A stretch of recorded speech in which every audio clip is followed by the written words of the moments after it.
Mami na. Tubig lang. Tubig na. Oo, ilagay mo sa ano, lamesa. Mami, asan yung blue ganyan? Nandyan. Hanapin natin na eh. Asan kaya ate? May takit sa akin din. Asan ba? Hanapin mo na eh.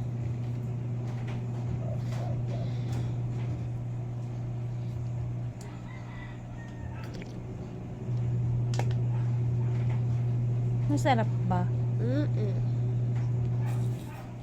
Kasi hindi pa ako nakain nito eh. Panag-almusal na eh. Be, masarap ba? Aba, masarap. Mami,